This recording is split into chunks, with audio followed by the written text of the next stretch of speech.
വിട്ടോ വിട്ടോ വിട്ടോ. നിങ്ങൾക്ക് ഇതുവരെ നീ അല്ലെങ്കിൽ എന്റെ ബാക്കിൽ കൂടെ എന്തുകൊണ്ട് നിങ്ങളെ കാണാല്ലേ? ഞാൻ ചേച്ചിനെ കാണാൻ വന്നത്.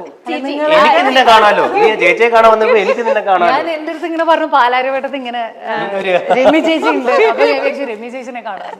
അല്ലാതെ നിങ്ങളെ കാണാൻ ആരെങ്കിലും ഇവിടെ വരെ നീ ആയിരുന്നു കുറച്ചുകൂടെ കണ്ണി പൊത്തി ഒന്നുകൂടെ കുറച്ചും കൂടെ വിചാരിച്ചു ഞാനായിരിക്കും എന്നുള്ളത്. ഇല്ല, ഞാൻ പിന്നെ രാസയ്യോ എന്ന് പറയാൻ വന്ന പിന്നെ ഐ നോ ദാറ്റ് പിന്നെ പറയുന്നത് എനിക്ക് അറിയായിരുന്നു. ഇദ്ദേഹമാണ് നമുക്ക് കുറച്ചു മുമ്പ് ലെറ്റർ എഴുതി തന്നത്, മനസ്സിലായോ? ഞാൻ വേറെ ഒരു എഴുത്തെഴുതി എനിക്ക് അയച്ചേക്ക് മറ്റേ പോസ്റ്റ് കണ്ടിട്ട് എനിക്ക് ഇപ്പൊ എല്ലാരും ലെറ്റർ ഒക്കെ പറഞ്ഞില്ലേ, എല്ലാരും ഈ പറഞ്ഞ പോലെ മെസ്സേജ് അല്ല അയക്കുന്നത്. ഞാൻ അറിഞ്ഞില്ല. പിന്നെ എന്തല്ല സുഖന്നെ? നീ എന്നെ ഇങ്ങനെ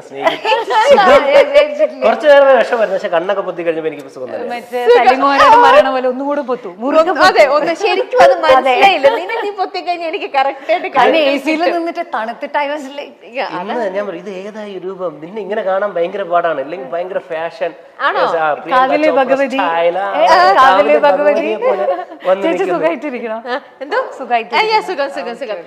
ഇത് നല്ല കുറിയൊക്കെ തൊട്ട് അതെന്താ കുറിയൊക്കെ തൊട്ട് വന്നേക്കണേ?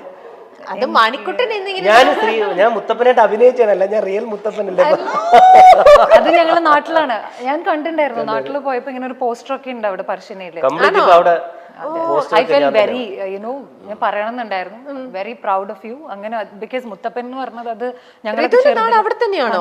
അമ്പലത്തിനടുത്ത് തന്നെയാണോ? അമ്പലത്തിനടുത്തല്ല, തളിപ്പറമ്പാണ്. കാണുന്നതൊക്കെ ഉള്ളൂ. കണ്ണൂരിന്റെ സ്വഭാവമൊക്കെ ഉണ്ട്. അതെ, എടുക്കേണ്ട സമയത്ത് എടുക്കണ്ടേ. അപ്പൊ സൂക്ഷിച്ചോ മോനെ ദിനേശ. എന്നല്ലേ ഋതുവിന് എന്തൊക്കെ അറിയാം നമ്മുടെ മണിക്കുട്ടനെ കുറിച്ചുള്ള രഹസ്യങ്ങൾ വല്ലതും അറിയാമോ? പരസ്യമാക്കോ? അതൊക്കെ പരസ്യമാക്കിയിട്ടുണ്ടെങ്കിൽ I don't think so my stone മേക്കേഴ്സിന് താങ്ങാൻ ഞങ്ങൾക്ക് താങ്ങാൻ പറ്റുന്ന ലെവലിലുള്ളത് പറഞ്ഞാൽ, അല്ലെങ്കിൽ ഈ ഒരു എപ്പിസോഡ് പോലും അതിനപ്പുറത്തേക്കാണ്.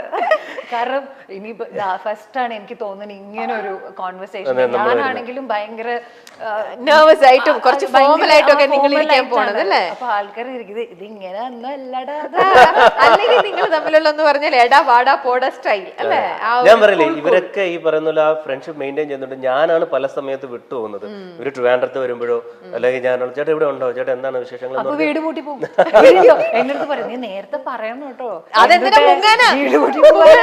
അല്ലാണ്ട് എന്നിട്ട് പറയും ഇന്നലെ വരെ ഞാൻ വിട്ടിട്ടുണ്ട്, ഇന്നിപ്പോ ഞാനും അമ്മയും കൂടെ കുഞ്ഞമ്മേന്റെ വീട്ടിൽ പോയി ഞാൻ മിക്കപ്പോഴും വരുമ്പോ അപ്പോഴും എവിടെയാണ് ചേട്ടാ, ഞാൻ എറോബിക്സ് ആണ്, ഭയങ്കര ബിസി. ഓ മൈ ഗോഡ്, ഇത് എന്താ ഇത് വെറുതെ പറയണതാണോ അതോ അതെനിക്ക് നിങ്ങളാണോ? ഞാൻ ചിലപ്പോ ആ സമയത്തല്ലേ ഭയങ്കര ഡള്ളായിട്ടിരിക്കും. അപ്പൊ വന്ന് കണ്ട ഇതേപോലെ ഇവളെപ്പോഴും വല്ല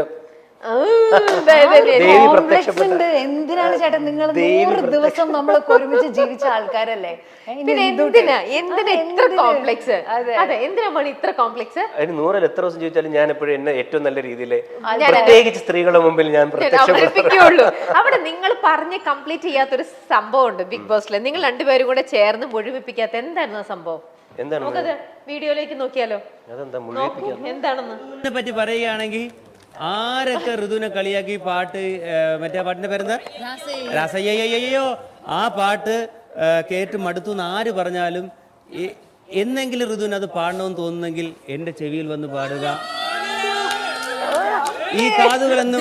ഈ കാതുകളെന്നും നിനക്ക് ഓപ്പൺ ചെയ്ത് വെച്ചേക്കുന്നതായിരിക്കും. അത് ഋതുവിന്റെ എക്സ്പ്രഷൻ കേട്ടോ, അവന്റെ ഒരു കാത് സാധാരണ ഇവിടെ ഇപ്പൊ മനസ്സിലായില്ലേ ഈ ഷോ റിയൽ ആണെന്നുള്ളത്. എന്നാ പാട്ട് പാടൂ, ഇപ്പോൾ ആ കാതിൽ പാടുള്ളൂ, അത് അല്ലാതെ പാടൂ. ഇനി ഒരു പാട്ടിന് അത് പാടിയിട്ടുണ്ടെങ്കിൽ ഇവരെല്ലാം കൂടെ എന്നെ എനിക്ക് തോന്നണ എടുത്തിട്ട് ഇടിക്കും. അത്രയും പാടിയിട്ടുണ്ടല്ലേ രാസയ്യോ. എനിക്ക് തോന്നുന്നു ഞാൻ പാടിച്ച മണിക്കൂട്ടൻ ചേട്ടൻ കൂടെ ഉണ്ടെങ്കിൽ ഞങ്ങൾ അവിടെ ആഘോഷമാക്കിയ ഒരു പാട്ടുണ്ട്, അത് പാടാം. എന്നാ അത് പാടും, ഏതെങ്കിലും ഒരു പാട്ട് പാടും. അതിപ്പോ പാടിക്കഴിഞ്ഞാൽ പക്ഷെ തല പാടാൻ കൂടെ നന്നായി പാടും. ഈ പറഞ്ഞ ഋതു നന്നായി പാടും. ഋതുവിന്റെ ഒരു പാട്ട് കേൾക്കുക എന്നുള്ളതാണ് ഈ പ്രോഗ്രാമിനെ സംഗീത സാന്ദ്രമാകും. ഒരു കാതല്ല, ഇവിടെ എത്രയോ കാതുകളാണ് പാട്ടുകൾക്കായിട്ട്. പക്ഷെ നിങ്ങൾ തല കൂടെ പാടാം. ഓക്കെ, മണിക്കൂട്ടൻ ചേട്ടന്റെ ഫിലിമിലെ ഒരു പാട്ടാണ്. അപ്പൊ ഇത് ഞങ്ങൾ അവിടെ ആഘോഷമാക്കിയ ഒരു പാട്ടാണ്. ഞങ്ങൾ ലാലേട്ടന് വേണ്ടിയിട്ടും ഒക്കെ ഇത് ഞങ്ങൾ കൂടുതൽ പ്രാവശ്യം ഞങ്ങൾ എല്ലാവരും പാടിയിട്ടുണ്ട്. ഓക്കെ, അതിലൊരു മണിയുണ്ട്, അതാണ് ആ പാട്ടിലൊരു മണിയുണ്ട്. ഇരിക്കട്ടെ അപ്പോ. ഓക്കെ.